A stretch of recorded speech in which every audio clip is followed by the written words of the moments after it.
And we're back here on Inside the Ropes, and we are joined by the one and only Mr. Finn Balor. Finn, how you doing? What's up, brother? How are you? I'm good. Now, you've had a long career. Is the Judgment Day run the best run of your career, do you think? Certainly the most fun, certainly the most comfortable in the ring. But I feel like as performers we should continue to grow and evolve, and I feel like every kind of era of my career has been the most comfortable. So I don't know, is that a good thing or a bad thing, but I've certainly enjoyed the last year a lot.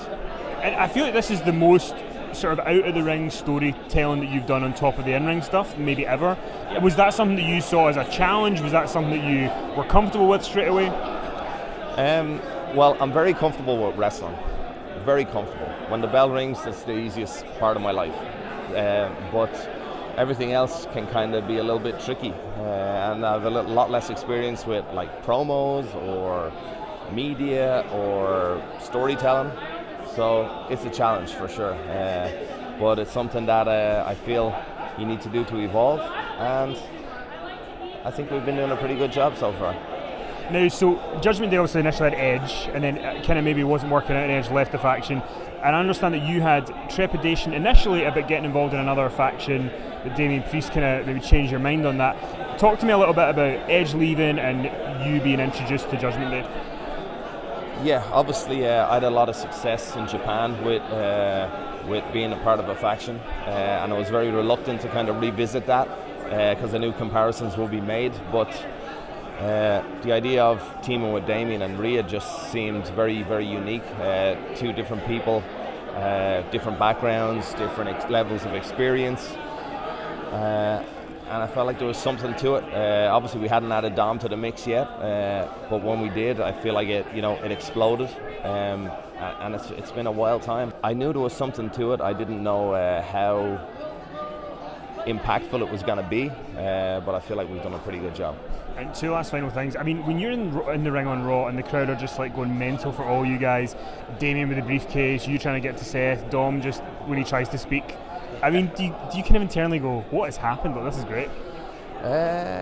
Sometimes. I remember the first time we had Dom in the ring with us and they were booing, I was thinking like, oh, this is going to be fun. Like, this is going to be a fun couple of months. And it's been longer than a couple months now, and it just keeps getting worse and worse, or better and better. I don't know what the word is, but it's been fun, and definitely I'm aware that there's something happening. I don't know exactly what it is, but there's certainly something important happening with the Judgment Day. I'm not sure how good or how bad, but it feels different than everything I've done in front of a live audience before. So I think we're all learning as we're going, and it's fun. It's a lot of fun.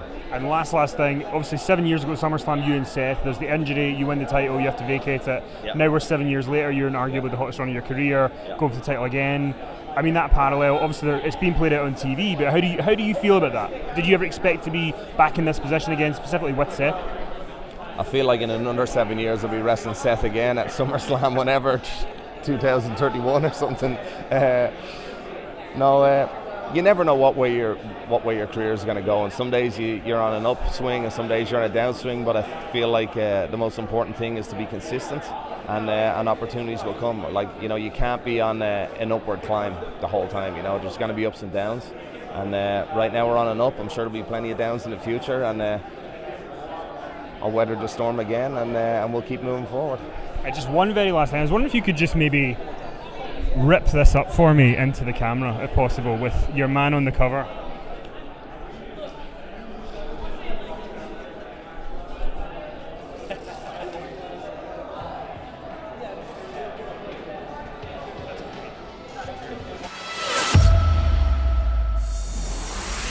We bury the Undertaker alive, at which point a bolt of lightning comes down from the scoreboard at Market Square Arena, strikes the earth not 3 feet from where I stand.